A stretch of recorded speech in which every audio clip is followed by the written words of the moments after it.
ആയിഷ റളിയല്ലാഹു അൻഹയുടെ വീട്ടിലാണ് നബി സല്ലല്ലാഹു അലൈഹി വസല്ലം തങ്ങളുടെ റൗള ഷരീഫ് എന്ന് നമുക്കറിയാം.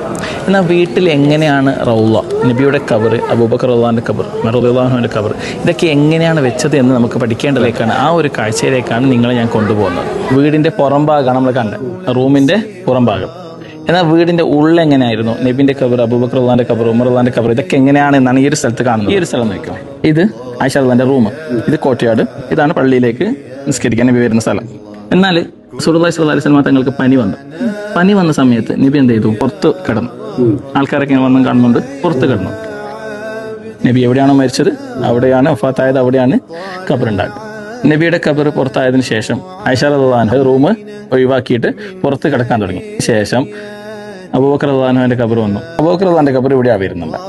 ശേഷം ഉമർ റളിയല്ലാഹു അൻഹു അന്നത്തെ ഭരണാധികാരിയാണ്. ഉമർ റളിയല്ലാഹു എന്ത് ചെയ്താൽ മതി? ഓർഡർ ചെയ്താൽ മതി. പക്ഷേ ഉമർ റളിയല്ലാഹു ഓർഡർ ചെയ്തില്ല, മറിച്ച് അപേക്ഷിക്കുക ചെയ്യുന്നുള്ളത്. എനിക്കും കൂടി നമ്മുടെ ചങ്ങായിൻ്റെ അടുക്ക് സ്ഥലം കിട്ടുമോ എന്ന് ചോദിക്കുക ചെയ്യുന്നില്ല. അപ്പോൾ നമ്മൾ നോക്കേണ്ടത് ആദ്യത്തെ ഖബർ നമ്മൾ ഇങ്ങനെ സലാം പറയാൻ പോവാം. ഫസ്റ്റ് അവിടെ റസൂലുള്ളാഹി എഴുതിയിട്ടുണ്ടാവും. ഫസ്റ്റ് ഈ കിബില എങ്ങോട്ടാണ്? ഈ സൈഡിലേക്കാണ്. അപ്പോൾ ഇങ്ങോട്ടേക്ക് തിരിഞ്ഞിട്ടാ നോക്കുക.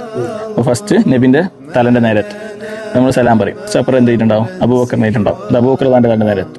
ശേഷം ഉമർ ഇബ്നു ഖത്താബ് എഴുതിയിട്ടുണ്ടാവും. അത് ഉമർ റളിയല്ലാഹുവിന്റെ നേരത്ത്. ഇവിടെ വേറൊരു കാര്യം ശ്രദ്ധിക്കേണ്ടത്, നബി ആരാണ്? ആയിഷ റളിയല്ലാഹുവിന്റെ ഭർത്താവ്. അബൂബക്കർ റളിയല്ലാഹു അൻഹു ഉപ്പ, ഉമർ റളിയല്ലാഹു അൻഹു അന്യപുരുഷൻ. ഇപ്പം എന്ത് ചെയ്തു? ആയിഷ റളിയല്ലാഹു അൻഹ ഒരു കേർട്ടൻ ഇട്ടു. വേണ്ട, ഇതെന്ന് വെച്ചാല് ഒരു മെയിൻ മനസ്സിലാക്കേണ്ടത്, ഉമർ റളിയല്ലാഹു അൻഹു ആ ഖബറിന്റെ അകത്തുള്ള മയ്യത്താണ്. എന്നിട്ട് പോലും അവരുടെ സൂക്ഷ്മതയാണ് എന്ത്? കേർട്ടൻ ഇട്ടിട്ട് അത് ജയിച്ചു. ഇതൊന്നും റൂളല്ല, നിർബന്ധമല്ല. പക്ഷെ ഇവര് പോയ സ്വർഗത്തിലേക്കാണ് നമുക്കും പോകേണ്ടത്.